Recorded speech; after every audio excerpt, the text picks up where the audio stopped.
What's up YouTube, Saf here on SuperSaf TV, and welcome to another epic SuperSaf style camera comparison between the Samsung Galaxy S7/Edge versus the iPhone 6s and 6s Plus. So we'll be testing out the front and rear facing cameras in the usual style, and also looking at images as well as video too. Do also look out for the audio icon in the corner of the screen, and that will indicate to you which device the audio is coming from too. And we'll be switching between these two to give you guys a better idea of the differences in audio as well. So we're currently in my car, so sort of outdoors, and we're using the front-facing cameras on both devices. Now, one thing to bear in mind straight away is that the iPhone 6s can only film at 720p from the front-facing camera, whereas the S7, like the S6, can film at up to 1440p Quad HD. So that does mean that if you go 100%, you're going to be getting a lot more detail and resolution on the S7 compared to the iPhone 6s. Now, we're going to be heading outdoors and doing some rear-facing camera tests, and then we'll do some indoor low-light tests and things. And we'll also be switching between the 6s and the 6s Plus, because the 6s Plus does have optical image stabilization. So we'll see if that makes much of a difference.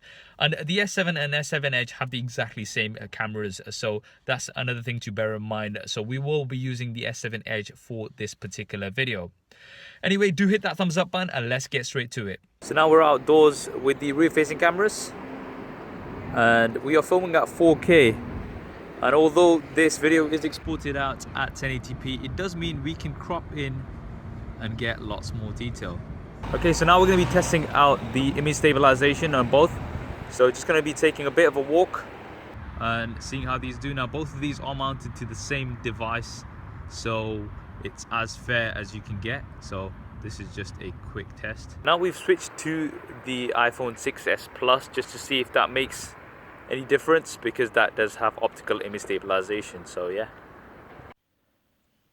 Now just testing out the autofocus in relatively low light on the S7, and that is just crazy fast. You've got dual pixel autofocus, and I mean, it's pretty much seamless. Look at that. Now just on the iPhone 6s, and I mean, I can just straight away see that, yep, it's taking a lot longer to focus in compared to the S7.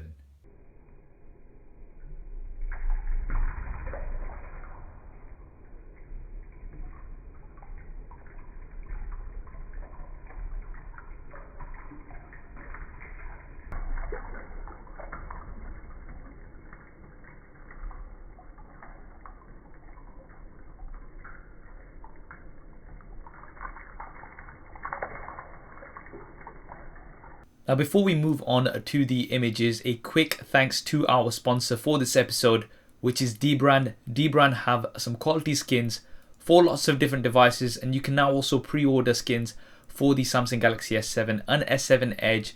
I'll be linking to them in the description below, so definitely do go ahead and check them out.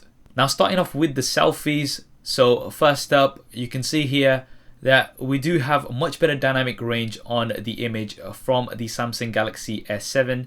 HDR was set to auto, and both of them did use it. However, the S7 seems to have done a better job. You've also got a wider angle here, so for your group selfies, that will definitely work out. Now, with the iPhone 6s, it definitely is blowing out those highlights, especially if you look in the background. And on my face, it is a bit too bright on here. Going in 100%, you can see that we've got lots more detail maintained here on the S7 as well, whereas the image on the iPhone 6s is not as sharp. Now, moving on to an indoor selfie in low light. I think this will come down to personal preference. There is a little bit more noise on the iPhone 6s image compared to the Samsung Galaxy S7. And the S7 image is more on the cooler side compared to the warmer tones on the iPhone 6s. Now, both devices have a front-facing flash, which illuminates the front screen to give you brighter images in low light. And here, I do prefer the image from the Samsung Galaxy S7. I think it's sharper with more detail, whereas the iPhone 6s image is definitely quite grainy once again. If we go in 100%, you can see that we have much more detail here on the S7 compared to the iPhone 6s. So I would give the edge overall for the front-facing camera to the Samsung Galaxy S7. Now, moving on to an outdoor image in good light, I think both are doing great. You've got lots of detail. Some slight differences in colors. Once again, a bit more on the warmer side on the iPhone 6s, a bit on the cooler side on the Samsung Galaxy S7.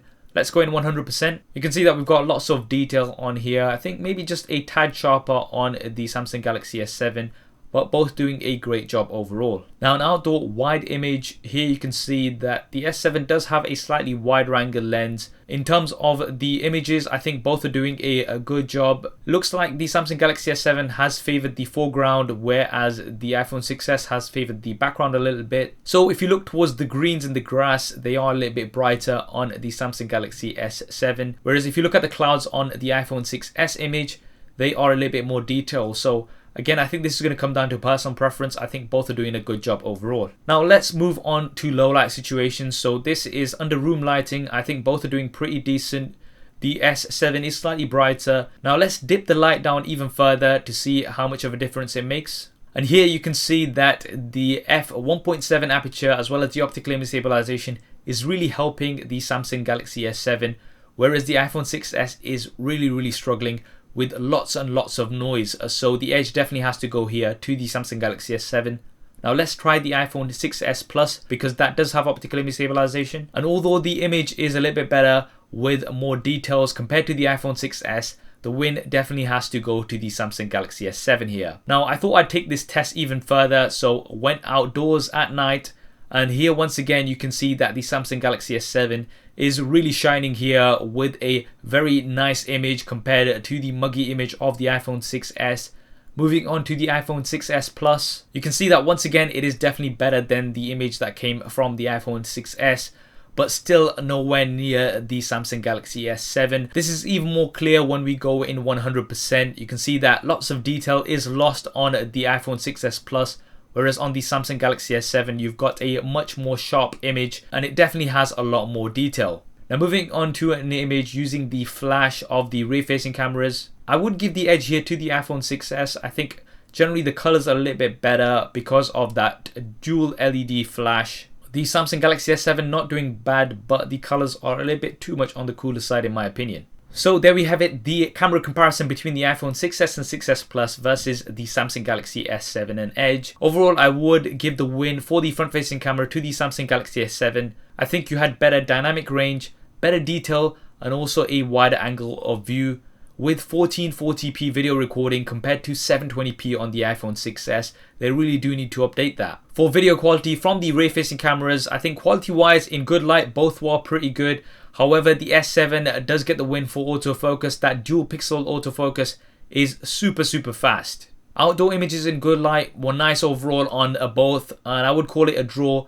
But the S7 really shines in low light. The optical image stabilization, the f1.7 aperture versus f2.2 aperture, and also the larger pixels definitely all go towards giving a brighter image in tricky situations. For audio, we've got stereo sound on the S7 versus mono sound on the iPhone 6s once again. So I would give the edge to the Samsung Galaxy S7 here. Now I know a lot of you will be saying that the iPhone 6s is quite a bit older now, 5 or 6 months, but this is comparing what's out right now. We will be doing another comparison when the iPhone 7 is out. So that's what I think anyway. What do you think? Do drop me a comment below and let me know your thoughts. If you want to see more images from lots of different devices, then make sure you do go ahead and follow me on Instagram. I am at SuperSaf TV. I hope you enjoyed this video and found it useful. If you did, then please do hit that thumbs up button for me. It really does help me out. And if you haven't already, then be sure to subscribe. I've got plenty more content coming up on here. I'd also like to thank Carphone Warehouse for helping to make this video possible. I am working on an epic project with them, which will be coming soon. So make sure you do stay tuned for that. Thanks for watching. This is Saf on SuperSaf TV, and I'll see you next time.